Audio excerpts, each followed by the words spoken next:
जय जिंद्र एवरीवन। प्रणाम मारा साहेब, आपने वंदन। आज पर्युषण महापर्वना पहला दिवसे सौने वेलकम इन पर्सन અને ઓન ધ ઝૂમ। મારી તપસ્યા સારી રીતના ચાલી રહી હશે અને તપસ્વી બધા સાતામાં હશો। આ સાથે હું આપણા પ્રેસિડેન્ટ અને ચેરમેન સાહેબને વિનંતી કરીશ કે આપણા આજના આ पर्युषणના પ્રવચનકાર શ્રી નિર્મલ સાગરજીના બ્રીફ આપે। પિયુષ ભાઈ, ટેક ઇટ ઓવર।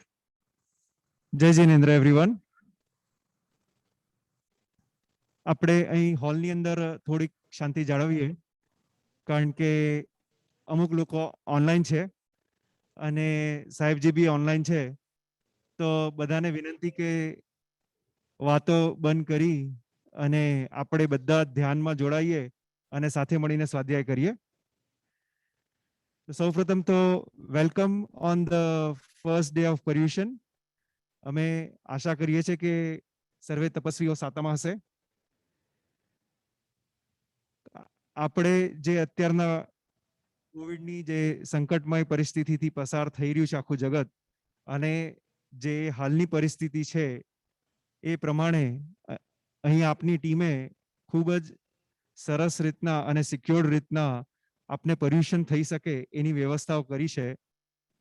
જે લોકો અહીં પધાર્યા છે એ લોકોએ અનુભવ કર્યું હશે કે આપણે સ્ટ્રિક્ટલી વેક્સિનેશન કાર્ડ અને માસ્કની પોલિસી ફોલો કરી રહ્યા છે। વેક્સિનેશન કાર્ડ ના હોય તો આપણે એમને વિનંતી કરીએ છીએ અને એન્ટર નથી થવા દેતા। એટલે જે લોકો ઓનલાઈન બી છે એ લોકોને વિનંતી કે તમે જ્યારે આવો અહીં દેરાસરમાં તો મેક શ્યોર કે તમે તમારું વેક્સિનેશન કાર્ડ કાં તો તમારા વેક્સિનેશન કાર્ડનો એક પિક્ચર કે કોઈ બી જાતનું પ્રૂફ કે તમે વેક્સિનેશન લીધું છે એ લઈને તમે અહીં આવો, જેથી કરીને અમારા વોલેન્ટિયર ભાઈ બહેનોને ખૂબ જ શાંતિ થાય। ઇનકેસ તમારી કોઈ વેક્સિનેશન કાર્ડ લાવવાનું ભૂલી ગયું હોય તો અમે પેલા સિલ્વર ડોર આપનો ખુલ્લો રાખેલો છે, એટલે બહારથી દર્શન કરવાનો લાભ મળી શકશે એમને।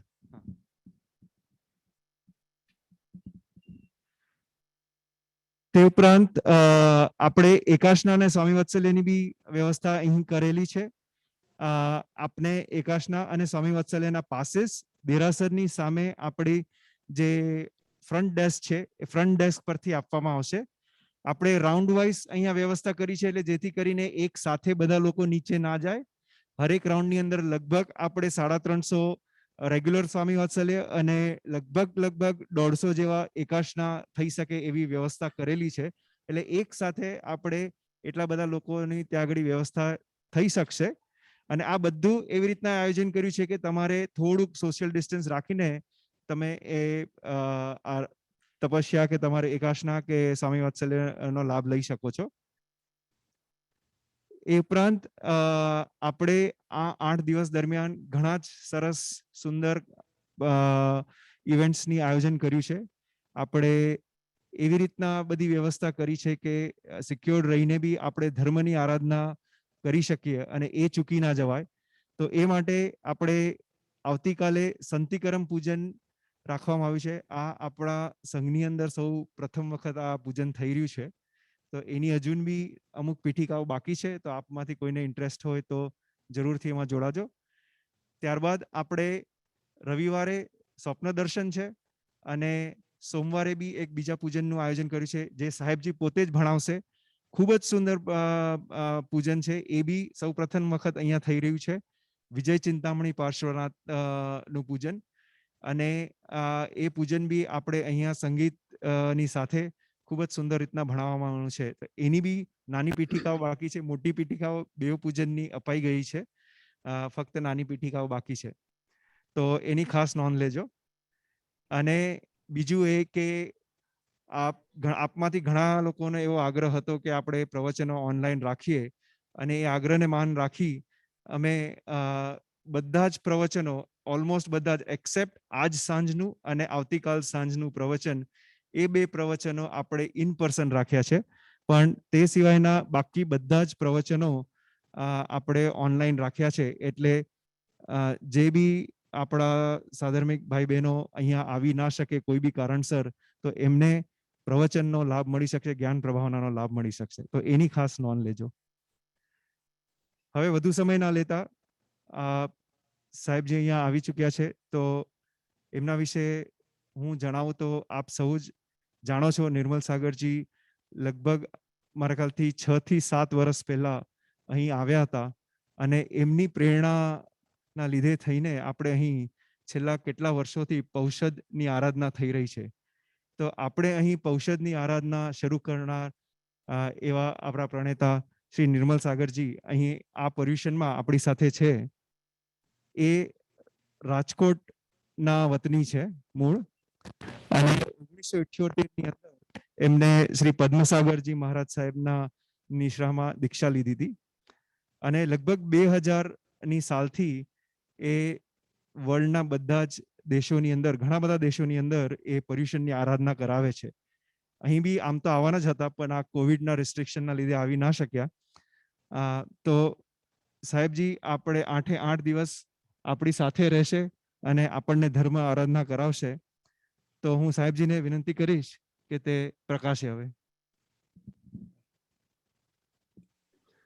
નમો અરિહંતાણમ, નમો સિદ્ધાણમ, નમો આયરિયાણમ, નમો વજ્જાયાણમ, નમો લોએ સવ્વસાહૂણમ, એસો પંચનમુક્કારો સવ્વપાવપણાસણો, મંગલાણમ ચ સવ્વેસિમ પરમં હવૈ મંગલમ. જય જગજીવ જોણી વિયાણો જગગુરુ જગાણંદો, જગણાહો જગબંધુ, જય જગપિયામહો ભયવમ. તપોનિધિમ મહાશાંતમ, યોગિનમ જ્ઞાનિનમ તથા વિદ્વાંસં ચ મહોદર્યમ, નૌમિ શ્રી બુદ્ધિસાગરમ. આજથી પવિત્ર પર્યુષણ મહાપર્વ એ પ્રારંભ થયું. શાસ્ત્રની અંદર કહ્યું છે, પર્વાણી બહુસઃ સંતિ પ્રોક્તાની શ્રી જીનાગમે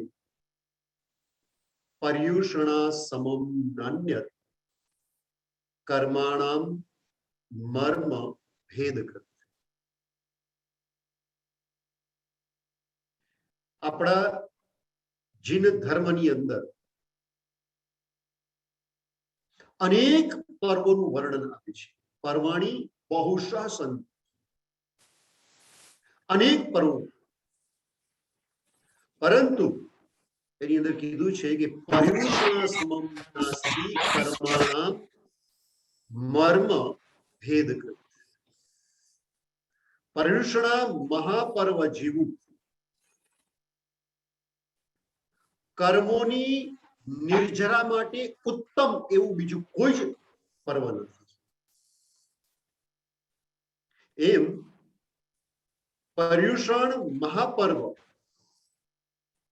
એની મહત્તા શાસ્ત્રોની અંદર બહુ જ બતાવેલી છે. કારણ કે પર્યુષણ જે પર્વ છે એની અંદર વિશેષ રૂપે જ્ઞાન, દર્શન, ચારિત્ર અને તપ એમ ચારે ચાર પ્રકારના ધર્મ એ બહુ સારી રીતે પાલન કરવામાં આવે છે. જ્ઞાનની અંદર જો આપણે સૌથી પહેલા વિચાર કરીએ તો આ પવિત્ર પર્યુષણ પર્વની અંદર દર વર્ષે સૌથી શ્રેષ્ઠ આગમ કલ્પસૂત્ર એનું વાંચન કરવું, અને પવિત્ર કલ્પસૂત્રની અંદર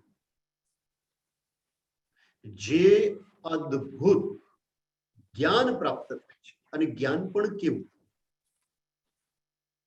આપણા શાસ્ત્રની અંદર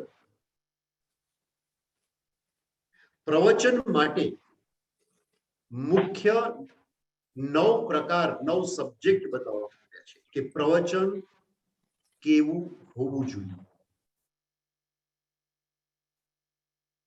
નોર્મલમાં આપણે પ્રવચનને લેક્ચર કહેતા હોઈએ છીએ, પરંતુ પ્રવચન અને લેક્ચરમાં શું ફરક છે ને એ સૌથી પહેલા આપણે પ્રારંભ સમજવાનું. સામાન્યતઃ લેક્ચર કોને કહેવાય કે શ્રોતા જે હોય, સાંભળનારા હોય, એને આકર્ષિત કરી શકાય, પ્રભાવિત કરી શકાય, સાંભળનારા એકદમ ખુશ થઈ જાય. સામાન્યતઃ લેક્ચર અથવા તો સારો લેક્ચરર એને કહેવાય. જ્યારે પ્રવચન માટે શું નિયમ છે અથવા તો એકચ્યુઅલની અંદર વ્યાખ્યાન અથવા પ્રવચન એને શાસ્ત્રોમાં શું બતાવ્યું છે, આજે સૌથી પહેલા એ જ સમજવું છે. કોઈકનો ઓડિયો ચાલુ છે, એ ઓડિયો બંધ કરી દેજો, વચ્ચે ડિસ્ટર્બન્સ છે.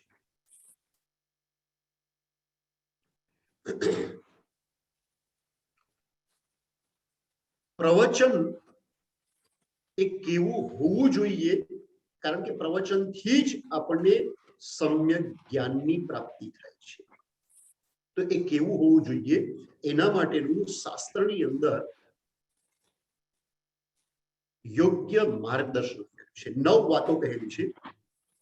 સંતિમ, વિરયિમ, ઉવશ્રમમ, નિબ્બાણમ, સોયમ, અજ્જવીયમ, મદ્દવીયમ, લાઘવીયમ, અણઈ, વત્તીયમ.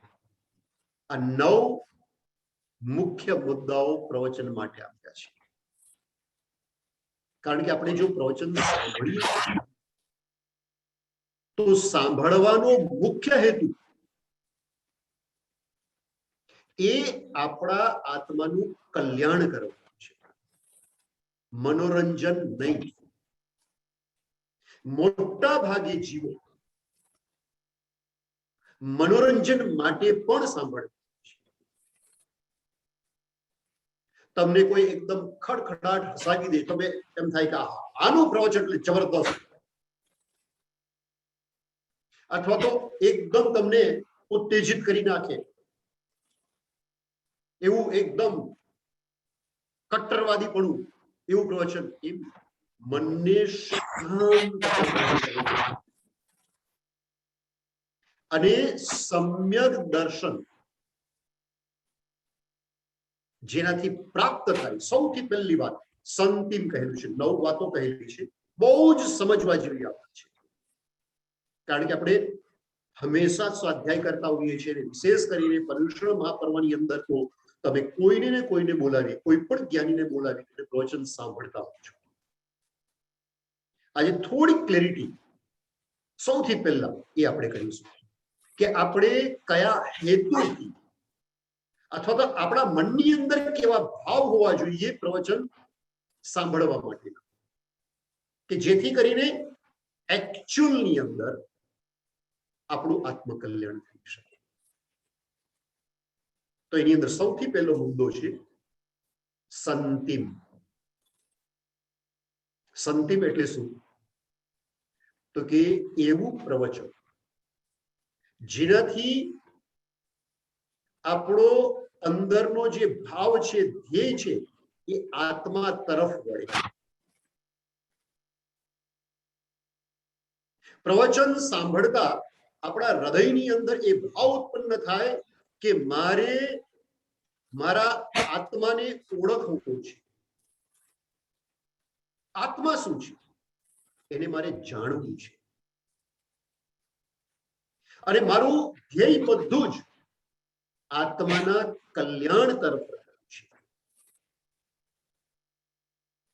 જીવ, અજીવ, પુણ્ય, પાપ વગેરે જે 9 તત્વો શાસ્ત્રની અંદર બતાવ્યા છે, એ 9 તત્વોને અને પ્રમુખતાથી આત્માને સમજી અને હું એની અંદર દ્રઢ શ્રદ્ધા રાખું. સૌથી પહેલી વસ્તુ છે સંતિમ. આત્મા વગેરે ઉપર દ્રઢ શ્રદ્ધા સાથે આત્મકલ્યાણની ભાવના એ પ્રગટ થાય એ બુદ્ધિથી મારે સાંભળવું છે. પહેલી વાત એ છે. બીજી વસ્તુ છે વિરયી. વિરયી એટલે શું? વિરયી એટલે કે વિરતિ અથવા તો અટકવું, સ્ટોપ થવું. ક્યાંક ને ક્યાંક જીવે સ્ટોપ થવું પડે છે. શેનાથી પાપ? તો કે પાપથી સ્ટોપ થવું પડે છે. અશુભ કાર્ય જે આપણે કરતા હોઈએ છીએ એ અશુભ કાર્યોને રિડ્યુસ કરવાના છે, ઓછા કરવાના છે. એનું રીઝન બહુ સારી રીતે સમજવું જરૂરી છે. આ સંસાર ચક્રની અંદર સતત જીવ જો ભટકતો રહે છે તો એનું કારણ, એનું મુખ્ય કારણ અશુભ પ્રવૃત્તિ છે. જેટલા પ્રમાણમાં જીવનની અંદર અશુભ પ્રવૃત્તિઓ કરે એટલું જ વધારે સંસારની અંદર દુઃખી થઈને ભટકે. જો દુઃખી થઈને ન ભટકવું હોય તો સંસારની અશુભ પ્રવૃત્તિઓને અટકાવવી પડે. અને વિશેષ કરીને આવા પર્વોના દિવસોની અંદર અશુભ પ્રવૃત્તિને અટકાવવી જ પડે. અલબત્ત 18 જે પાપ સ્થાનક છે, 7 વ્યસન છે, વગેરેને અટકાવવા અને આપણા જીવનની અંદર ક્યાંક ને ક્યાંક નીતિ નિયમ, જે આપણે ત્યાં 14 નિયમની વાત આવે છે, એ 14 નિયમ તરફ ધીરે ધીરે વળવું, એનું નામ વીરતિ. બીજી વસ્તુ એ છે તો કે આપણો સાંભળવાનો ધ્યેય એ હોવો જોઈએ કે ભાઈ પર્યુષણ આવ્યા, વ્યાખ્યાન સાંભળી લીધું, વાત પતી ગઈ, એમ નહીં. પર્યુષણ તો દર વર્ષે આવે છે, દર વર્ષે સાંભળીએ છીએ, પણ કંઈક એનાથી આપણને ફળ પ્રાપ્ત થવું જોઈએ. અને કેવું ફળ? તો કે શ્રદ્ધા મજબૂત થવી જોઈએ. બીજું, વીરતિ એટલે કે અશુભ કાર્યો એથી અટકવું જોઈએ. ત્રીજી વસ્તુ છે ઉપશમ. ઉપશમમ એટલે કષાયોને શાંત કરવા. ક્રોધ, માન, માયા અને લોભ, એ 4 કસાયો છે. અને એ 4 કસાયો પ્રયત્નપૂર્વક શાંત કરવાના છે. કારણ કે એમને વગર પુરુષાર્થે કસાયો શાંત નહીં થાય. અને આ પર્યુષણ પર્વની અંદર સૌથી મહત્વની જો કોઈ વસ્તુ તો એ ઉપશાંત થવું છે. કલ્પસૂત્રના એકદમ અંતિમ વિભાગની અંદર ભગવાન પોતે, ભગવાન મહેર સ્વામી, એમના શબ્દોની અંદર જો કહીએ તો એ કલ્પસૂત્રની અંદર એમના શબ્દો આવે છે. ખમિયવમ, ખમાવિયવમ, ઉપસમયવમ, ઉપસમાવિયવમ, જે ખમિયવમ તસ્સ અથ્યારઃ, જે ન ખમિયવમ તસ્સ નથ્યારઃ. આપણે ત્યાં કીધું છે ક્ષમા યાચના કરવી જોઈએ, બીજા પણ ક્ષમાપના કરે એના માટે પુરુષાર્થ કરવો જોઈએ. ઉપસમયવમ પોતે ઉપશાંત, શાંત રહેવું જોઈએ. ઉપસમાવિયવમ બીજા શાંત રહે એવું વર્તન આપણે પણ કરવું જોઈએ. જે ખમિયવમ તસ્સ અથ્યારઃ, જે એકચ્યુઅલની અંદર શાંત રહે છે, ક્ષમા યાચના કરે છે, એની જ આરાધના એ સાચી આરાધના છે. બાકી ગમે એટલું ભગવાને કીધું છે, ગમે એટલું તપ કરે, ત્યાગ કરે, જે પણ ક્રિયાકાંડ છે એ કરે, પરંતુ જો કશાય શાંત નથી થયા તો એને થોડો ધર્મ કાર્યથી પુણ્ય લાભ ચોક્કસ થશે, પણ એના આત્માનું કલ્યાણ એવી રીતે થતું નથી. એટલે જો આત્માનું કલ્યાણ કરવું તો ઉપશાંત ભાવ પ્રાપ્ત કરવો પડે. ત્રીજી વાત એ બતાવી છે કે જ્યારે આપણે પ્રવચન સાંભળીએ, જ્ઞાન પ્રાપ્ત કરીએ, સ્વાધ્યાય કરીએ, એ વખતે હેતુ આ હોવો જોઈએ એકચ્યુઅલની અંદર કે હું એવા પ્રકારનો સ્વાધ્યાય કરું, પ્રવચન એવા પ્રકારથી સાંભળું કે જેથી કરીને મારા કશાયો શાંત થાય, હું ઉપશાંત થાઉં. એ ત્રીજી વસ્તુ છે. ચોથી વસ્તુ છે નિબ્બાણમ. પ્રવચન એનાથી મારા હૃદયની અંદર કર્મ નિર્જરા થાય એના માટેની જાગૃતિ, અવેરનેસ આવે કે હું માત્ર ધર્મ કરી લઉં એમ નહીં, મારો ધર્મ એવો હોવો જોઈએ કે જેથી કરીને હું એ ધર્મ કરતી વખતે કર્મની નિર્જરા. કોન્સેપ્ટ એકદમ ક્લિયર હોવો જોઈએ કે મારે ધર્મ બીજા કોઈ કારણથી નથી કરવું, મારે ધર્મ કર્મ નિર્જરા કરવા છે. ભલે હું 1 કલાક ધર્મ કરું, અડધો કલાક ધર્મ કરું, અથવા ભલે 5 જ મિનિટ ધર્મ કરું, પરંતુ એ વખતે અવેરનેસ, જાગૃતિ હોવી જોઈએ કે આ ધર્મ દ્વારા મારી કર્મ નિર્જરા થાવ, અને એના સિવાય મારી બીજું કઈ જ નથી. નિબ્બાણમનો અર્થ છે આત્મભાવની અંદર પરમ શાંતિ પ્રાપ્ત થાય, કર્મ નિર્જરા પ્રાપ્ત થાય, જીવનની અંદર ધૈર્ય આવે અને પરંપરાએ નિર્વાણની પ્રાપ્તિ થાય. આ ચોથો મુદ્દો છે. પ્રવચન સાંભળવાનો આ ચોથો હેતુ છે. 9 વસ્તુ બતાવી રહ્યો છું કે પ્રવચન એટલે શું.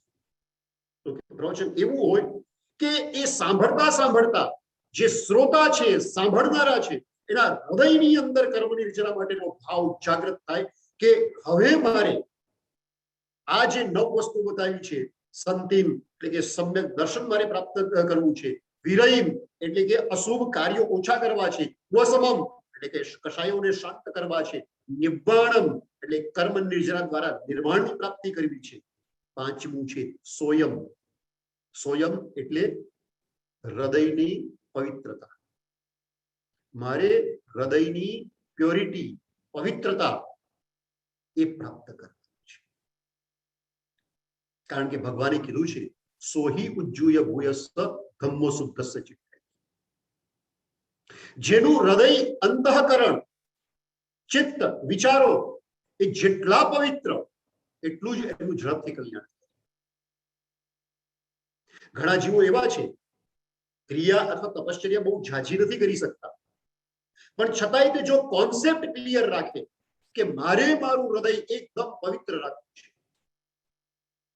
જ્યાં અશુભ વિચાર આવ્યા તરત જ અવેરનેસ આવી જોઈએ કે અશુભ વિચાર આવ્યા છે, મારે તરત જ હૃદયમાંથી એ અશુભ વિચારોને દૂર કરવા છે. આમ 5મી વસ્તુ છે હૃદયની પવિત્રતા પ્રાપ્ત કરવાની. 6ઠ્ઠી વસ્તુ છે અજ્જવિયમ. અજ્જવિયમ એટલે શું? તો કે નિષ્કપટ ભાવ. હૃદયની અંદર છળ, દંભ, કપટ આ કાંઈ જ ન હોવું જોઈએ. એકચ્યુઅલી ઘણી વખત આપણે ધર્મ તો કરીએ પરંતુ મનની અંદર મેલ રાખીએ, કપટ રાખીએ, અંદર કંઈક અલગ હોય, બહાર કોઈક અલગ. એટલે આપણો ધર્મ એકચ્યુઅલમાં કપટ યુક્ત ધર્મ થઈ જાય છે. આનંદગંજી મહારાજાએ આદિનાથ ભગવાનના સ્તવનની અંદર કીધું છે કપટ રહિત થઈ આત્મ અર્પણ. કે પરમાત્માની જે ભક્તિ કરવાની છે એ કેવી કરવાની છે? કપટ રહિત થઈ આત્મ અર્પણ. કોઈ પણ પ્રકારનો દંભ નહીં રાખવાનો. જે અંદર છે તે બહાર છે, જે બહાર છે તે અંદર છે. અજ્જવિયમ. અને એવા ભાવને, આવા પ્રકારની સરળતાને પ્રાપ્ત કરવા માટે મારે સ્વાધ્યાય કરવાનું છે, સાંભળવાનું છે, પ્રવચન સાંભળવાનું છે. મદ્દવિયમ 7મી વસ્તુ છે. મદ્દવિયમ એટલે શું? તો કે મારે જે સાંભળવાનું છે એ નિર અહંકાર ભાવને પ્રાપ્ત કરવા માટે, એટલે કે નમ્રતાને પ્રાપ્ત કરવા માટે, વિનય ગુણને પ્રાપ્ત કરવા માટે મારે સ્વાધ્યાય કરવાનું છે. એવું ન હોવું જોઈએ અરે હું તો બધું જ મેં તો આવું બધું કંઈક સાંભળી લીધું છે, મેં તો આવું બધું કંઈક જાણી લીધું છે. આવા પ્રકારનો અહંકાર ભાવ એ જ જીવનું કલ્યાણ નથી થવા દેતો. જે આપણે સાંભળ્યું છે ને એ એકચ્યુઅલી અંદર આત્મામાં ઉતરવું છે, તો એ સાંભળેલું સાર્થક છે. એક વ્યક્તિની વાત મને યાદ આવે છે. પંડિત હતો, એણે કોઈક સાધુની પાસે દર્શન કરવા ગયો એ પંડિત, અને પોતાના જ્ઞાન એનું પ્રદર્શન કરવા લાગ્યો કે હું આટલું ભણ્યો છું, મારી પાસે આટલું બધું જ્ઞાન છે, મારી પાસે જ્ઞાનનો ભંડાર છે, મેં આટલા શાસ્ત્રો વાંચી લીધા છે, આટલા શાસ્ત્રો મને કડકડાટ મોઢે છે. પોતાનું જે જ્ઞાન હતું એનું પ્રદર્શન એ સાધુ પાસે કરે છે પંડિત. સાધુએ કીધું કે વાત સાચી, બહુ સરસ છે કે તને આટલો શાસ્ત્રનો અભ્યાસ છે, આટલા શાસ્ત્રો તને કડકડાટ મોઢે છે, બહુ સારી વાત છે, અનુમોદન.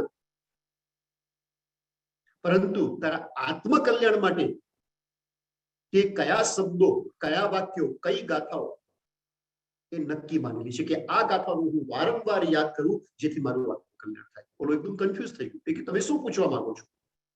તો કે ભાઈ ધર્મ તું સાંભળે છે, ધર્મ યાદ કરે છે, એ માત્ર જ્ઞાન માટે નથી. એ ધર્મ એનું જ્ઞાન થયા પછી આત્માનું કલ્યાણ થાય, આચરણની અંદર ઉતરે એટલા માટે એ જ્ઞાન જોઈએ. જો આચરણની અંદર જ ઉતરતું ના હોય, જ્ઞાન ઘણું બધું છે છતાંય તે કપટ ભાવ ન જાય, લોભ ભાવ ન જાય, અહંકાર ન જાય, તો એ જ્ઞાનનો અર્થ જ નથી. એ જ્ઞાન ઝીરો છે. તમારી પાસે કરોડો રૂપિયા હોય કબાટની અંદર, પણ એને તાળું બરાબર વાસીને રાખો અને એ રૂપિયાને વાપરો જ નહીં, તો સુખ મળે ખરું? રૂપિયા ઘણા છે, કરોડો રૂપિયા છે, પણ ન વાપરો તો રૂપિયા થકી સુખ મળે? કબાટમાં પડેલા રૂપિયા સુખ ના આપે, એ રૂપિયા વાપરો તો સુખ આપે. એવી રીતના જ મગજની અંદર યાદ કરેલું જ્ઞાન એમને પડેલું છે તો એનાથી આત્મકલ્યાણ ન થાય. પરંતુ જે આપણા અંદર છે, જ્ઞાન છે, એ આપણા આચરણમાં ઉતરે, એને વાપરો, એ જ્ઞાનનો ઉપયોગ કરો, સાચો ઉપયોગ કરો, ખોટો ઉપયોગ નહીં. જ્ઞાનનો ઉપયોગ આપણે કરીએ તો છીએ, પરંતુ શેના માટે? આપણો અહંકાર એનું પોષણ કરવા માટે. આની અંદર શાસ્ત્રોમાં બતાવે છે મદ્દવીયમ, સાતમી વસ્તુ કે જ્ઞાન, સ્વાધ્યાય, પ્રવચન, એનાથી મારી અંદર માર્દવતા, નમ્રતા, વિનય એ ઉત્પન્ન થાય. આઠમો મુદ્દો છે લાઘવ્યમ. લાઘવ્યમ એટલે શું? તો કે આસક્તિ ઓછી થવી જોઈએ. એટેચમેન્ટ જેને કહીએ છીએ, એ એટેચમેન્ટ ઓછું થવું જોઈએ. મમતા ઓછી થવી જોઈએ. પરિગ્રહો, એને ધીરે ધીરે પરિગ્રહની વાસનાને ઓછી કરતી જવું જોઈએ. જીવ જેટલી જવાબદારી ધીરે ધીરે ઓછી કરતો જાય એટલી જ એને માનસિક શાંતિ પ્રાપ્ત થતી જાય. ખોટી સંસારની જવાબદારી જેટલી વધારે એટલી જ અશાંતિ જીવ ઉત્પન્ન કરે છે. સ્વાધ્યાય, પ્રવચન એવું કે જેનાથી લાઘવ્યમ એટલે કે આસક્તિ ઓછી થાય, પરિગ્રહનો ત્યાગ કરવાની ભાવના ઉત્પન્ન થાય. આપણે પ્લેનમાં બેસીએ તો સાથે જે સામાન લઈ જઈએ ને એનું લિમિટેશન કરવું પડે. 20,000, 25,000, 30,000 ફીટ ઉપર જતા આપણી પાસે સામાન કેટલો રાખવો પડે કે 15 કિલો, 20 કિલો, 50 કિલો, બહુ વધારે સામાન ન લઈ જઈ શકું. જો 25-30,000 ફીટ ઉપર જવું હોય તો પણ ઝાઝો સામાન ન ચાલે. આપણે તો ક્યાં જવું છે? 14 રજલોકના અંતે મોક્ષ આટલે ઊંચે જવું હોય તો બધા જ પ્રકારનો ભાર પૂરી કરી દેવો પડે. પરિગ્રહ એ ભાર સ્વરૂપ છે, આસક્તિ એ ભાર સ્વરૂપ છે, અટેચમેન્ટ જેને કહીએ એ જેટલું ઓછું કરીએ એટલી જ ઉર્ધ્વગતિ સંભવ બને છે. એ 8મી વસ્તુ છે. અને 9મું છે અણૈવત્યમ. અણૈવત્યમ એના શાસ્ત્રની અંદર 3 અર્થ બતાવ્યા છે. એક છે જે આપણે પછાણ, નિયમ જે પણ લઈએ એ દ્રઢતાથી પાડવું. એ પાડતી વખતે મનની અંદર કે આ ક્યાં લઈ લીધું મેં, આ ક્યાં તપ કરી લીધું, આ ક્યાં મેં નિયમ લઈ લીધો, આ બંધન ન હોવું જોઈએ. આવા પ્રકારનો ભાવ ના આવવો જોઈએ. એક વખત નિયમ લીધો, એક વખત કોઈ પણ તપનું મનની અંદર સંકલ્પ કર્યો, પછી મનની અંદર પ્રસન્નતા જોઈએ. અને એ નિયમ તપ એને પાડવા માટે દ્રઢતા હોવી જોઈએ. અણૈવત્યમનો અર્થ એ છે જે પણ તમે શુભ કાર્ય આરંભ કર્યું એને દ્રઢતાથી. બીજો અર્થ એ થાય અણૈવત્યમનો સૂક્ષ્મ અને સ્થૂલ હિંસાને ત્યાગ કરી. આપણા પર્યુષણ મહાપર્વની અંદર સૌથી પહેલી અને મહત્વની વાત છે, કારણ કે આપણે પર્યુષણ પર્વ હોય ને ત્યારે ટ્રેડિશનલી 5 વસ્તુ બતાવવા આપણને કે 5 વસ્તુ તો 8 દિવસ પાડો છો તમે. 5 નિયમ જેને 5 કર્તવ્ય પણ કહેવામાં આવે છે. અને એની અંદર પહેલું કર્તવ્ય છે અમારી પ્રવૃત્તિ, એટલે કે જીવદયાનું પાલન. એ અવશ્ય થવું જોઈએ. બીજું વસ્તુ કહેવામાં આવે છે ક્ષમાપના. તો કે આ 8 દિવસની અંદર હૃદયની અંદર ક્ષમાપનાનો ભાવ ચોક્કસ રાખો અને સાચા દિલથી ક્ષમા યાચના કરવા. કેવા ખાતર નહીં કે મિચ્છામી દુક્કડમ, એમ નહીં, સાચા દિલથી. ત્રીજી વસ્તુ અઠમ તપ. જો થઈ શકે તો 8 દિવસની અંદર એક અઠમ તપ કરવું જોઈએ. કદાચ ઘણાથી અઠમ તપ ન થઈ શકે, સળંગ 3 ઉપવાસ ન થઈ શકે તો છૂટા છૂટા 3 ઉપવાસ કરે. કોઈનાથી ઉપવાસ પણ ન થઈ શકતા હોય તો 3 ઉપવાસના જગ્યાએ 6 આંબીલ કરે. એવી રીતના આગળ 3 ઉપવાસ, 6 આંબીલ, 9 નિધિ, 12 એકાસના, કંઈ પણ કોઈ પણ પ્રકારનું તપ કરીને એ 3 ઉપવાસ જેટલું તપ પૂરું કરવું જોઈએ એવું શાસ્ત્રની અંદર કીધું છે. આ ત્રીજો વસ્તુ છે, ત્રીજું કર્તવ્ય અઠમ તપનું. ચોથું કર્તવ્ય આપણે ત્યાં આવે છે સાધર્મિક ભક્તિ. આપણાથી આપણી જેટલી શક્તિ છે અને જેટલી ભાવના છે એ પ્રમાણે જે ગુણવાન વ્યક્તિ હોય ને, સાધર્મિક ભક્તિનો અર્થ શું થાય? સમાન ગુણવાળો અથવા તો ગુણવાન વ્યક્તિ. આપણે નોર્મલ ગરીબ હોય, અશક્ત હોય, અનાથ હોય, જરૂરતમંદ નીડી વ્યક્તિ હોય, એની હેલ્પ તો ચોક્કસ કરવી જોઈએ. એ પુણ્ય કાર્ય છે. અને એનાથી પણ વધારે જે ગુણવાન વ્યક્તિ, એવા ગુણવાન સાધર્મિક ભાઈ, એની ભક્તિ યથાશક્તિ આપણે કરવી જ જોઈએ. એ ચોથો નિયમ પર્યુષણનું છે, ચોથું કર્તવ્ય. અને 5મું કર્તવ્ય છે ચૈત્ય પરિપાટી. ચૈત્ય પરિપાટી એટલે પરમાત્માની ઉત્તમ પ્રકારની ભક્તિ. આપણે ત્યાં કર્તવ્યોની અંદર ચૈત્ય પરિપાટી પણ કહે છે અને મહાપૂજા પણ કર્તવ્યોની અંદર બતાવી છે. બીજા દિવસે પર્યુષણનો બીજો દિવસ હોય ને ત્યારે 11 કર્તવ્યની અંદર એક કર્તવ્ય મહાપૂજા પણ બતાવે છે. અને એટલા માટે તમે જોજો કે દરેક જગ્યાએ પર્યુષણ પર્વની અંદર દરેક સંઘની અંદર મહાપૂજા થાય. જે પરમાત્માની કૃપાથી મને ધર્મ સમજવા મળ્યો છે, આજે મને જે શુદ્ધ પવિત્ર જીન ધર્મ પ્રાપ્ત થયો છે, એની પાછળ કારણ કોણ છે? તો કે અરિહંત પરમાત્મા. એ અરિહંત પરમાત્માનો ઉપકાર કે આવો એકદમ નિર્દોષ, એકદમ પવિત્ર એ ધર્મ બતાવ્યો. આ નિર્દોષ, એકદમ નિર્દોષ કેમ છે? તો કે જીન ધર્મ, વિતરાગનો જે ધર્મ છે ને, એ વિતરાગનો ધર્મ, એની વિશેષતા એ છે એ સૂક્ષ્મતમ જીવદયા એની વાત કહે છે. એકમાત્ર વિતરાગનો આ ધર્મ એ એકદમ ઝીણામાં ઝીણી જીવદયાની વાત કરે છે. એ સિવાય બીજા કોઈ આટલી સૂક્ષ્મ જીવદયાની વાત નહીં કરે. ધર્મના નામે હિંસા હશે, પરંતુ આટલી સૂક્ષ્મ અહિંસા એ તો પરમાત્મા, વિતરાગ પરમાત્મા એમણે જ બતાવી છે. અને એટલા માટે આપણા શાસ્ત્રોમાં કહેલું પણ છે કે આવો ઉત્તમ ધર્મ, આવો કલ્યાણકારી ધર્મ, આવો નિર્દોષ ધર્મ એ બતાવ્યો જે અરિહંત પરમાત્મા. ધન ધન શ્રી અરિહંત ને રે, જેણે ઓળખાવ્યો લોક સલૂણ, એ જીનની પૂજા વિન રે, જન્મ ગમાવ્યો ફોકસ લૂણ. પૂજાની ઢાળોની અંદર આ વાત આવે છે કે આપણે પૂજા કેમ કરીએ, અને વિશેષ કરીને આ 8 દિવસોની અંદર કોઈ એકાદ તો મહાપૂજા આપણે કરીએ જ. અને આજે વખતે તો શિકાગો તમારા સંઘ એનું મહાપુણ્ય ઉદય છે કે આ 8 દિવસોની અંદર 2 વખત મહાપૂજા થશે. સંતિકર્મ મહાપૂજા અને વિજય ચિંતામણી પાર્શ્વનાથ મહાપૂજા. આ 2 મહાપૂજન છે. અને એ પર્યુષણના કર્તવ્ય રૂપે છે કે પર્યુષણની અંદર ઓછામાં ઓછું મહાપૂજા થવી જ જોઈએ. કેમ?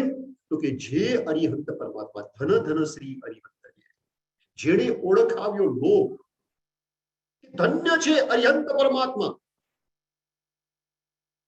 કે જેણે આવો શુદ્ધ અને પવિત્ર ધર્મ બતાવ્યો છે. એ જીનની પૂજા વિના રે જન્મ ગુમાવ્યો. જો એ પરમાત્માની, એ અરિહંત ભગવાનની ઉત્કૃષ્ટ ભક્તિ ના કરી શકું, જેણે મારી ઉપર આવો ઉપકાર કર્યો છે, કમસે કમ વર્ષની અંદર 1-2 વખત તો હું ઉત્કૃષ્ટ ભક્તિ કરું. જો એ ના કરી શકું તો મારું જીવન જ વ્યર્થ છે.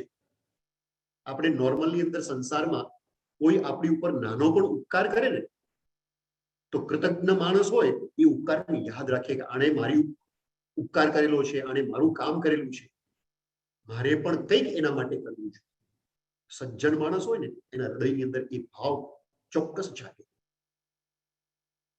પરમાત્માએ તો આપણી ઉપર મહદ ઉપકાર કર્યો છે, અને એ ભગવાન માટે આપણે શું કરી શકીએ? આવા પરમાત્મા જેણે આવો શુદ્ધ ધર્મ બતાવ્યો, આપણે કંઈ ન કરી શકીએ. બસ માત્ર આપણે એમના જે મહાન ઉપકારો છે એમનું પૂજન કરવા દ્વારા એ ઉપકારનું સ્મરણ કરી શકીએ કે ધન્ય છે પરમાત્મા કે તે આવા પ્રકારનો મારી ઉપર ઉપકાર કર્યો કે જેથી કરીને આજે હું શુદ્ધ ધર્મનું પાલન કરી શકું છું. ધર્મના નામે હિંસા કરતો નથી, ધર્મના નામે હું ખોટું કામ નથી કરતો. એનું કારણ જે વિતરાગ હું છે કે તે એવો શુદ્ધ ધર્મ બતાવ્યો કે જેથી કરીને મને ધર્મના નામે હિંસા નહીં, મને ધર્મથી અહિંસા પ્રાપ્ત થાય છે. પ્યોરિટી વાળો ધર્મ મને મળે. આ તારો જ ઉપકાર છે. તો આપણે ત્યાં આપણા સંઘની અંદર આ 2 મહાન પૂજનો છે. એ પૂજનની અંદર યથાશક્તિ આપણી જેટલી તાકાત હોય એને છુપાવ્યા વગર એની અંદર ઇન્વોલ્વ ચોક્કસ થવું જોઈએ કે આપણે આપણા સ્વદ્રવ્યનો સદઉપયોગ. આપણે ત્યાં કીધું પણ છે કે તીર્થંકર પરમાત્મા છે ને એ રત્નપાત્ર છે. સાધુ સાધ્વી એને ઓરાવીએ એ સુપાત્ર દાન કહેવાય. સુપાત્ર દાન, અને એનાથી પણ ચડી જાય એવું સૌથી શ્રેષ્ઠ, કારણ કે બધા જ પ્રકારના દાનો ઉત્તમ ગુણ યુક્ત છે. કે જે નીડી વ્યક્તિ છે એને કંઈક આપવું એ પણ બહુ ઉત્તમ છે પુણ્ય કાર્ય. એના કરતા ઉત્તમ તો કે સાધર્મિક ભક્તિ, એનાથી વધારે ઉત્તમ તો કે સુપાત્ર દાન, સાધુ સાધ્વીઓની ભક્તિ, અને સર્વશ્રેષ્ઠ તો કે અરિહંત પરમાત્માની પૂજન વગેરે દ્વારા આપણે જે ભક્તિ કરી એ સર્વોત્કૃષ્ટ છે. અને એટલા માટે જ આ રત્નપાત્ર કહેવાય છે તીર્થંકર પાત્ર, કે એની અંદર જે પણ આપણે લાભ લઈએ એ અનંત ગુણો પુણ્ય એ બંધ કરાવે છે. અને એટલા માટે આપણે યત્કિંચિત યથાશક્તિ એની અંદર ઇન્વોલ્વ થતા જ હોઈએ. છીએ અને એ પર્યુષણ મહાપર્વનું અદ્ભુત કર્તવ્ય પણ છે. તો આજે 5 કર્તવ્યની વાત આવે છે. એની અંદર સૌથી પહેલી વાત આવે છે સૂક્ષ્મ સ્થૂલ હિંસાના ત્યાગની વાત, અણૈવત્યમ. અને અણૈવત્યમનો અર્થ, ત્રીજો અર્થ, સમ્યક પ્રરૂપણા કરવી, સાચી પ્રરૂપણા કરવી. કે જે પણ ઉપદેશ આપો ને, લોકોને ગમે એટલે હું એવું બોલું, એનો કોઈ અર્થ નથી. કારણ કે જે વ્યક્તિ લોકોને ખુશ કરવા જશે ને, જેનો ધ્યેય લોકોને ખુશ કરવાનો હશે ને, એ પરમાત્માનું કાર્ય, શ્રેષ્ઠ કાર્ય નહીં કરી શકે. આખું ધ્યાન જ એનું, કારણ કે એ કાર્ય કરતી વખતે લોકો એના ધ્યાનમાં હશે, એના વિચારોની અંદર લોકો હશે, વિચારની અંદર પરમાત્મા હોવા જોઈએ. 3 જગતનું નામ છે અણૈવત્યમ. 9મી વસ્તુ બતાવી છે પ્રવચન સ્વાધ્યાય માટે. એ ખાસ ધ્યાનમાં રાખે. આપણે ડે ટુ ડે રૂટીન લાઈફની અંદર પણ આ ખાસ ધ્યાનમાં રાખવાનું છે કે ક્યારે પણ જો આપણે ધર્મ સંબંધી વાત કરીએ તો એની અંદર શું હોવું જોઈએ? તો કે સમ્યક પ્રરૂપણા. ધર્મનું મન ફાવે તેમ અર્થ નહીં કરવાનો. આપણને જો ખબર ન હોય ને તો મૌન રહેવાનું, પણ ખોટો અર્થ નહીં કરવાનો. કલ્પસૂત્રની અંદર ખોટો અર્થ કરવાથી શું પરિણામ આવે ને એનું આખું વર્ણન આવશે ભગવાન મહાવીરના જીવન ચરિત્રની અંદર. તો એ વખતે હું બતાવીશ કે એક વખત ખોટી પ્રવૃત્તિ કરવાથી પરમાત્મા મહાવીરે કેવું ભોગવ્યું ભૂતકાળની અંદર. એટલે અણૈવત્યમની અંદર એ બતાવે છે કે ખોટી પ્રવૃત્તિ નહીં કરવાની, પરંતુ સમ્યક પ્રવૃત્તિ. એટલે સમ્યક પ્રવૃત્તિ એટલે શું? તો કે એ પ્રવૃત્તિથી પોતાનું અહિત થાય એવું નહીં કરવાનું. ધર્મની વાત કરવાથી બીજાની અવહેલના નહીં કરવાની. ઘણા પોતે આમ ધર્મ જાણકાર હોય પણ બીજાની અવહેલના કરી દે, બીજાનો તિરસ્કાર કરી દે. નહીં, બધા જ જીવો આદરણીય છે, કોઈનો તિરસ્કાર ન કરવો જોઈએ. કોઈની અંદર જ્ઞાન ઓછું હોય, કોઈની અંદર ધર્મ ઓછો હોય, કોઈની અંદર તપ ઓછું હોય, કોઈની અંદર ક્રિયા ઓછી હોય, એ જોઈને આપણે જો એને તિરસ્કાર કરીએ તો એ આપણું અજ્ઞાન છે. ઠીક છે, જે જીવનો જેવા પ્રકારનો કર્મોદય હોય, જેવા પ્રકારનો ઉદય ચાલતું હોય એટલું જ એ કરવાનું છે. જેટલું પણ જે સારું કરે એની અનુમોદના કરવી, પરંતુ કોઈનો તિરસ્કાર નહીં. અને બધા જ જીવ એના પ્રત્યે આપણા હૃદયની અંદર દયાનો ભાવ રાખવો. કોઈને આઘાત પહોંચે એવું વચન નહીં કહે, એવી પ્રવૃત્તિ નહીં કરવી, અને કોઈ પણ પ્રકારની હિંસાનો ઉપદેશ ન આપવો. એનું નામ કહેવાય સમ્યક પ્રરૂપણા. હિંસા ત્યાં ધર્મ નથી, જ્યાં અહિંસા ત્યાં ધર્મ છે. આવું આપણા શાસ્ત્રોની અંદર સ્પષ્ટ રીતે વર્ણન છે. અને એટલા માટે જ પર્યુષણ પર્વની અંદર ખાસ જીવદયાની વાત આપણે ત્યાં કરવામાં આવી છે. અહિંસાની વાત. સૌથી મોટું કર્તવ્ય અમારી પ્રવર્તન બતાવવાનું છે. તો એ અમારી પ્રવર્તન જીવદયા એ છે શું? શાસ્ત્રની અંદર જે જીવદયા છે એ 8 પ્રકારની બતાવી છે. આપણે નોર્મલ જીવદયા એટલે શું? તો કે જીવની દયા કરવી, જીવને મારવા નહીં, જીવને બચાવવા, કોઈ જીવને છોડાવવો. આપણે આપણા મનની અંદર એ જીવદયા સમજીએ છીએ, એ જીવદયા છે જ. પરંતુ એકચ્યુઅલમાં જીવદયા તો કે 8 પ્રકારે બતાવેલી છે.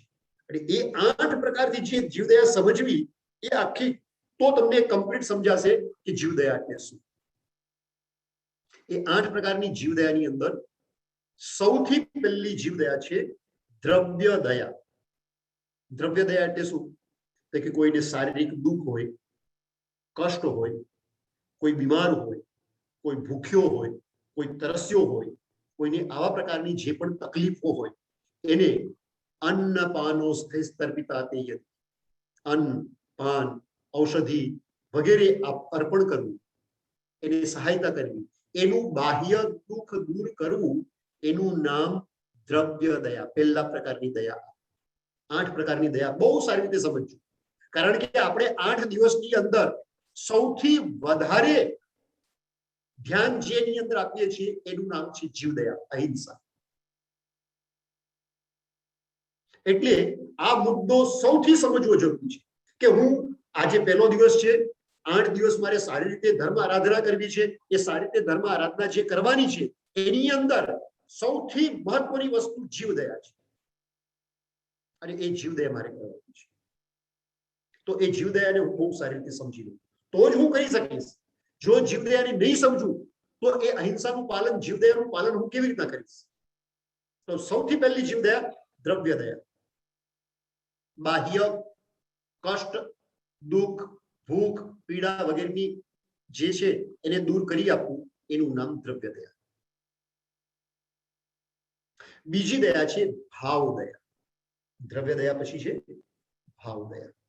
ભાવ દયા એટલે શું? હવે હું તમને એક પ્રશ્ન કરું કે કોઈ પણ જીવ દુઃખી શા માટે છે?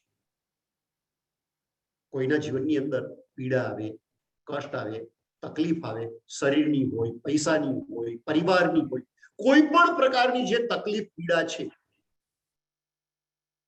એનું રીઝન, હિડન કોઝ શું છે? બહારનું કારણ નથી કે હિડન કોઝ જે આપણને દેખાતું નથી,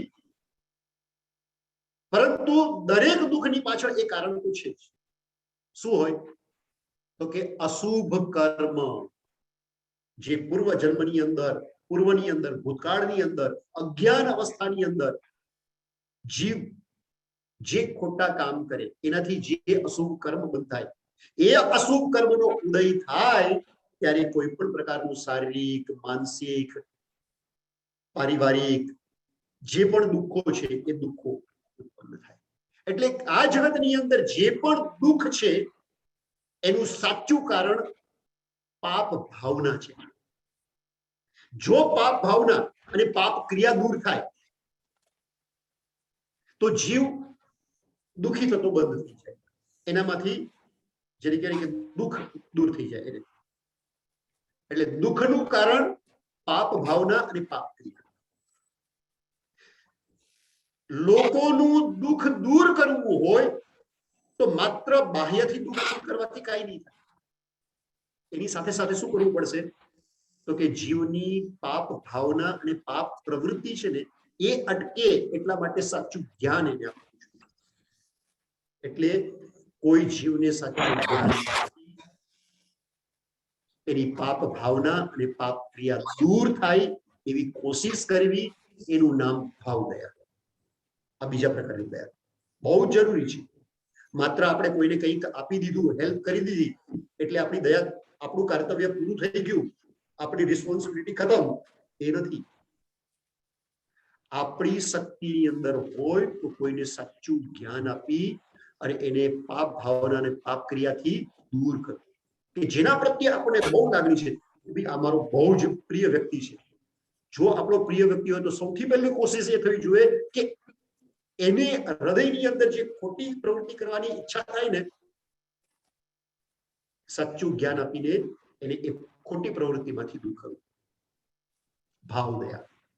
પછી ત્રીજી દયા છે સ્વદયા. આપણે બીજાની દયા તો કરીએ છીએ, આપણે પોતાની પણ દયા કરવાની છે. એ પોતાની દયા કરવી એટલે શું? તો કે આપણા પોતાના આત્માનો ઉદ્ધાર કરવો, આપણા રાગ દ્વેષને ઓછા કરવા. કારણ કે રાગ દોષ જગ બંધ કરે. રાગ અને દ્વેષ છે ને એનાથી જ કર્મ બંધ થાય છે. મેઇન જે કર્મ બંધનની પ્રવૃત્તિ છે એ રાગ અને દ્વેષ છે. રાગ દોષ જગ બંધ કરતે ઉनको નાશ કરે. જો રાગ અને દ્વેષને શાંત કરે અને પોતાના આત્માને કલ્યાણની અંદર જોડે તો જ એ પોતે, આપણે પોતે ભવિષ્યની અંદર દુઃખી નહીં થાય. એટલે આપણે ભવિષ્યની અંદર દુઃખ ન થાય એનું ધ્યાન રાખીને પણ ખોટી પ્રવૃત્તિ એ છોડવી, એમ પોતાની દયા કરવી, સ્વદયા કરવી. પછી પરદયા. પરદયા એટલે શું? કે નાના નાના જે પણ જીવજંતુ હોય, નાના મોટા જીવજંતુ, એની જૈના કરવી. કીડીથી લગાવીને કોઈ પણ મોટા જીવજંતુઓ છે, આપણા કારણે એને શારીરિક પીડા ન થાય, અવેરનેસ જેને કહેવાય ને, જૈના અવેરનેસ, ઉપયોગ એ રાખવો, કે જેથી કરીને બીજા જીવ મરે નહીં. એનું નામ પરદયા, એ ચોથી દયા છે. પછી પાંચમી દયા છે સ્વરૂપ દયા. ઘણા દયા તો કરે, પરંતુ એ સ્વરૂપ દયા છે કે નહીં એનું આપણે ધ્યાન રાખવું જોઈએ. એકચ્યુઅલી અંદર સ્વરૂપ દયા પછી અનુબદ્ધ દયાની વાત આવશે, પરંતુ સ્વરૂપ દયાનું સ્વરૂપ થોડુંક આપણે સમજી લઈએ. કે જીવ, કોઈ પણ વ્યક્તિ દેખાદેખી જે જીવ દયા કરે છે ને, અથવા તો જીવદયાની પાછળ પૌદ્ગલિક સુખની ઈચ્છા હોય, સાંસારિક સુખની ઈચ્છા હોય, કે હું આટલી એટલી દયા કરું તો એના કારણે મને આવા આવા પ્રકારનું સુખ, સાંસારિક સુખ મળશે. હું દયા કરું તો મારું શરીર સારું રહે, હું દયા કરું તો ભવાંતરની અંદર મને ભૌતિક સુખો પ્રાપ્ત થાય. આવા પ્રકારની ભાવના સાથે જો એ જીવ દયા કરે ને, તો એ સ્વરૂપ દયા છે. એ માત્ર ઉપરની દયા છે, પરંતુ એનાથી આત્મનું કલ્યાણ નથી, એ પણ સમજવાનું છે. એટલે આપણે સ્વરૂપ દયા કરતા હોઈએ ને, તો એ વખતે આપણને અવેરનેસ આવવું જોઈએ કે ભાઈ, શાસ્ત્રની અંદર આવી દેખાદેખીથી કરેલી, સમજ્યા વગર કરેલી, અથવા તો પૌદ્ગલિક સુખ ભોગને પ્રાપ્ત કરવા માટે કરેલી જે દયા છે ને, એ સ્વરૂપ દયા છે. એનાથી સંસાર અટકતો નથી, એનાથી મોક્ષ પ્રાપ્ત નથી થતું, એનાથી આત્મકલ્યાણ નથી. આત્મકલ્યાણ કે શેનાથી થાય છે? તો કે અનુબંધ દયા. છઠ્ઠી દયા છે અનુબંધ દયા. એ અનુબંધ દયા એટલે શું? તો કે સન્માર્ગે વાળવું કોઈને પણ, એનું નામ અનુબંધ દયા છે. પોતાને અથવા તો બીજાને સન્માર્ગે વાળવું. અને ઘણી વખત સન્માર્ગે વાળવા માટે બીજાને વાળવું હોય ને, તો ઘણી વખત કઠોર પણ થવું હોય છે. તો ઉપરથી કોઈ કઠોર થતો દેખાય, પરંતુ એના હૃદયની અંદર ભાવ દયાનું હોય. જેવી રીતના એના માટે ઉદાહરણ તમને, કે કોઈ એક શિકારી જંગલમાં જાય અને જંગલની અંદર પક્ષીઓનો શિકાર કરવા માટે એ ઝાડ પાથરે. ઝાડ પાથરી અને પછી અનાજના દાણા એની ઉપર પાથરી દે. હવે પક્ષીની અંદર એટલી બુદ્ધિ ના હોય, એટલે એ શું વિચાર કરે કે અહીંયા દાણા પડેલા છે, અનાજ છે, હું ખાવા જાઉં. એટલે એ પક્ષી જો એ અનાજ ખાવા જાય તો ઝાડની અંદર ફસાઈ જાય. શિકારી આવી રીતના પક્ષીઓને પકડે. એને જોઈને કોઈ વ્યક્તિ જુએ કે ભાઈ અહીંયા ઝાડ પથરાયેલી છે અને પક્ષી ખાવાના લોભમાં આવશે તો બચારો ફસાઈ જશે, એમ સમજી અને પક્ષી જો આવતું હોય એને કાંકરો મારી એનાથી ડર બતાવી અને પક્ષીને ઉડાડી મૂકે. તો બહારથી દેખાય, જોને આ તો પક્ષીને ઉડાડી દે છે, આ બહુ ખરાબ છે. પરંતુ એ ખરાબ નથી. શું છે એનો ઇન્ટેન્શન? એ વખતે સારો છે કે બચારો જો એ પક્ષી ખાવા આવશે, ફસાઈ જશે, એટલે મારે એને ઉડાડી દેવું જોઈએ. તો ઉડાડવાની ક્રિયા બહારથી હિંસક દેખાય છે, પરંતુ અંદરનું ઇન્ટેન્શન એટલું પ્યોર છે, એને બચાવવાનું છે. તો એનું નામ કહેવાય અનુબંધ દયા. અંદરનો ઇન્ટેન્શન પ્યોર. એવી રીતના જ આપણા છોકરા હોય, આપણા પરિવાર વાળા હોય, કોઈ આપણા મિત્રો હોય, એને કોઈ વખત કઠોરતાથી કેવું પડે તો આ ન કર, અથવા તો આ કર, થોડુંક દ્રઢતાથી કેવું, બહારથી એવું લાગે જો ને આ કેવો યાર કઠોર માણસ છે, આવી રીતે થોડી કહેવાય. કોઈને આવી રીતે તો દુઃખી થઈ જાય, પરંતુ એના ઇન્ટેન્શન શું છે તો કે હું થોડો કઠોરતાથી કહીશ અને એ ધર્મ માર્ગે એ રીતે પણ જો જોડાશે તો એનું આત્મકલ્યાણ થશે.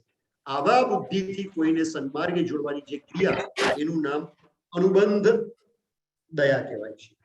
સાતમી દયા છે વ્યવહાર દયા. વ્યવહાર દયા એટલે શું?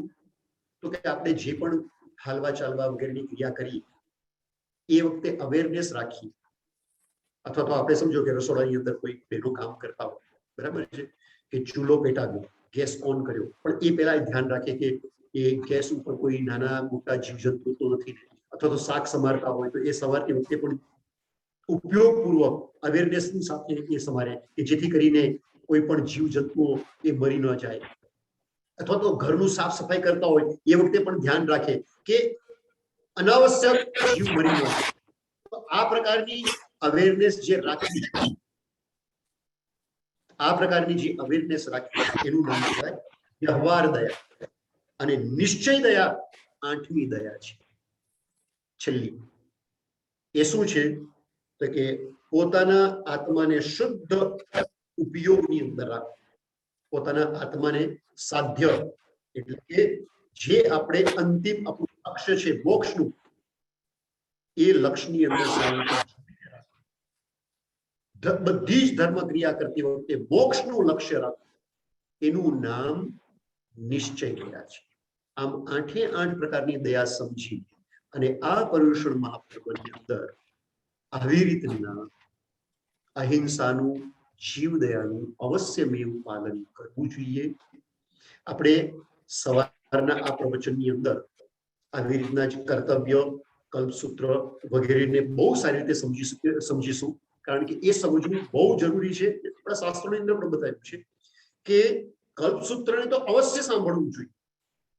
અને એ શા માટે? તો આપણે તો કીધું છે કે જે જીવ 21 વખત 21 ટાઈમ કલ્પસૂત્રને સાંભળે છે, એ 1 ભાવ, 2 ભાવ, 3 ભાવ અથવા તો છેલ્લે 7-8 ભાવની અંદર તો અવશ્ય મોક્ષે જઈ શકે છે. એવા એની પ્યોરિટી આવે. આ તાકાત કલ્પસૂત્રની અંદર છે. એટલે સવારના પ્રવચનની અંદર આપણે કલ્પસૂત્રનો સ્વાધ્યાય કરશું, અને સાંજના પ્રવચન તો બધા સબ્જેક્ટ આપી દીધા છે, 6 પ્રવચનો છે, અલગ અલગ સબ્જેક્ટ છે, એ પ્રમાણે આપણે સાંજના પ્રવચન કરીશું. અત્યારે સમય થયો છે તો પ્રવચન અહીંયા જ રાખીએ છીએ. કોઈને કઈ ક્વેશ્ચન હોય ખાસ અને વચ્ચે ના પૂછી શકતા હોય, પૂછવું હોય તો મને પહેલાથી પ્રવચન જો એક ક્વેશ્ચન આપી દેશો ને તો હું એનો પ્રવચનની અંદર જ એ ક્વેશ્ચનનો આન્સર આપવાનો યથાશક્તિ કોશિશ કરીશ, પ્રયાસ કરીશ.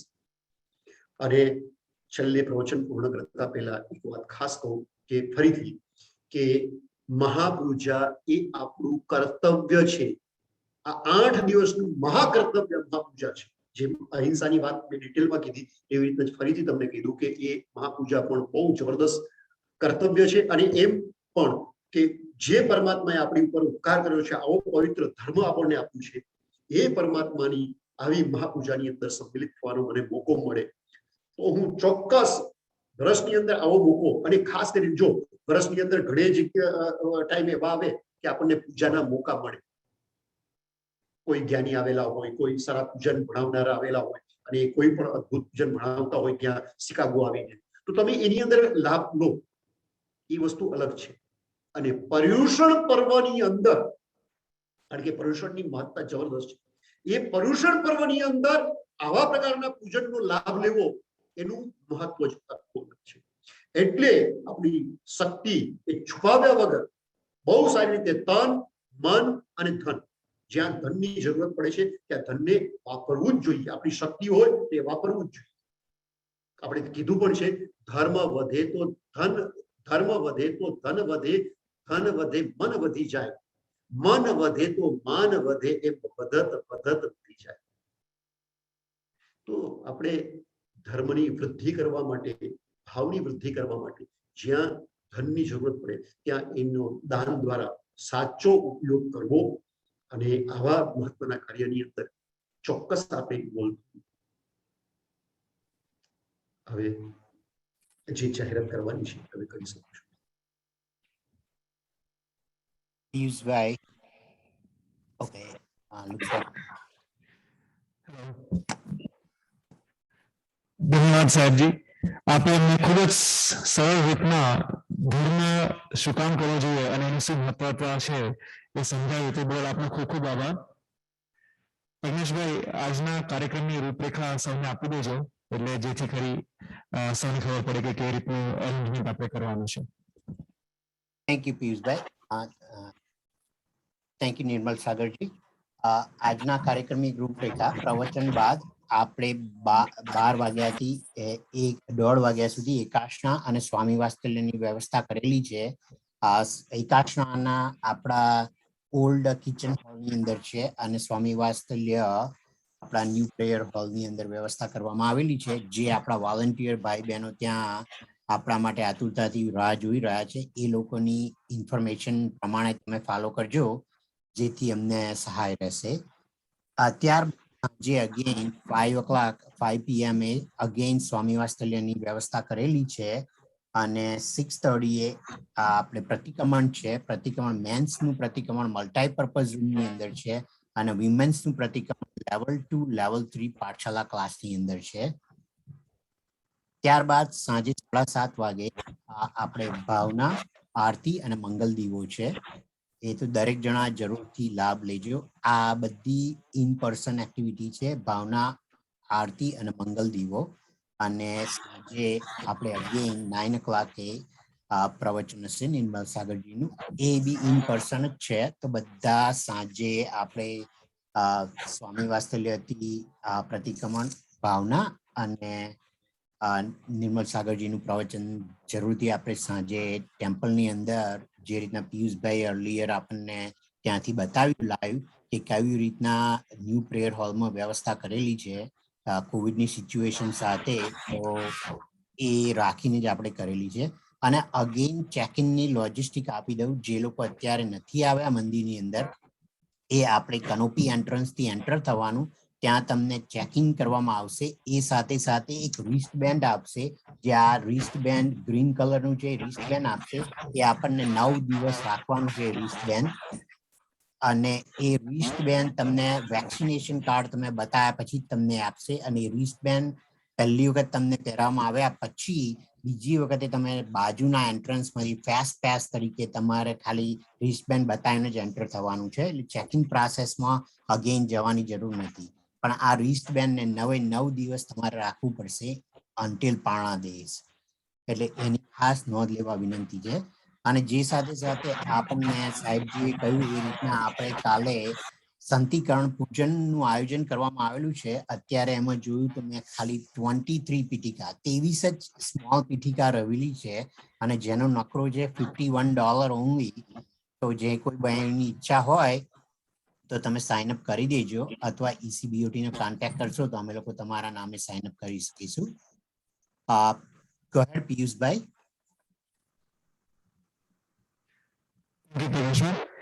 તો આ સાથે આપણે અત્યારના કાર્યક્રમને અહીંયા જ વિરામ આપ્યો અને ફરી પાછા સાંજના ભેગા થઈએ ઇન પર્સન ભક્તિ ભાવના સાથે. અને એ પહેલા કેનેડાથી આપણી સાથે અહીં હર્ષભાઈ શાહ, જે જૈન ગ્રુપમાંથી છે, તે જોડાયા છે.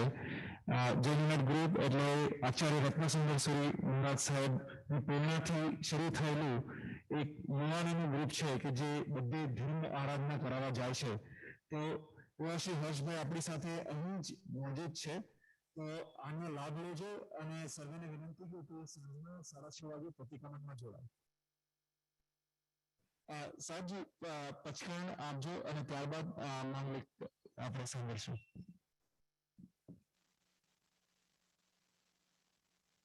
સાહેબજી આપને વિનંતી કરી કે પચકાણ આપશો.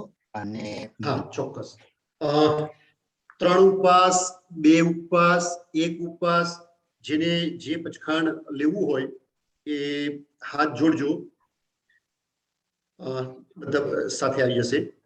સૃગે અઠમ ભત્તમ, છઠ્ઠમ ભત્તમ, ચોથ ભત્તમ, અવધૃત મુચકાઈ, ચોવીમ પ્યારમ, દિવ્યમ પ્યારમ, અસણમ પાણમ ખાયમ સાયમ, અનથણા ભોગેણમ, સાસાગારેણમ, મહતરાગારેણમ, સંવસરણમ, માઈવત્યાગારેણમ, પાણસ લેવેડવા, અલેવેડવા, અક્ષણવા, બોલેડવા, સસિત્થેણવા, સિત્થેણવા, બોસી રહી. આઈએમબીએલ એકાસણું, બિયાસણું, જેને જે પોરસી, સાડપોરસી જે પછાણ લેવું હોય એ બધા હાથ જોડી લેજો, બધાનો સાથે આવી જશે. ઉગે રેણુકાર સિંહ બોરસિંહ પુરસમ જય જો એમપીઆર અસલમ બાણ ભાઈ સાહેબ પાણહાર પુરસિમ સાર પોરસમ પુરસમ મતરમ પછાઈ જો એમપીઆર દિવ્યમ પેર અસલમ બાણ ભાઈ સાહેબ व्यासनम एकासनम पुष्काय दिव्यम अयम बिल विगो दिव्य पिछकतरम सासागण सागर गण अमृतसर गुरु रण पर ढगण भद्रम स्वस्तियाणम एकासनम व्यासनम पुष्काय दिव्यम पेरव असलम खायु सायुत्रम सासागण सागर गण अमृतसर गुरु रण पर ढगण भद्रम स्वस्तियाणम पाणस्स लेवणवा अलेवणवा छेड़ा बोलणवा ससिथेड़वा सिथेड़वा वोसिराई। હવે સર્વ મંગલ કરી દો। હા, सर्वमंगल मंगल्यम सर्वकल्याण कारणम प्रधानम सर्वधर्माणाम जैनम जयति शासनम। સાહેબજી, જે રીતના કહ્યું એ રીતના હવે એકાસના અને સ્વામી વાત્સલ્યની વ્યવસ્થા કરેલી છે, તો ઇન પર્સન જે હોય એ લાભ લઈ શકે છે। અને આ સાથે સાથે સાંજે આપણે ફરીથી ઇન પર્સન 5 વાગ્યાથી રાતના 10 વાગ્યા સુધી આપણો કાર્યક્રમનો છે, એ રીતના જે અર્લીયર જણાવ્યું એ રીતના એ કરી શકશો। તપસ્વી બધા સાતામાં રહેજો। થેન્ક યુ મારા સાહેબજી, થેન્ક યુ। અને સાંજે મળીએ આપણે। જય હિન્દ। जय जिनेन्द्र।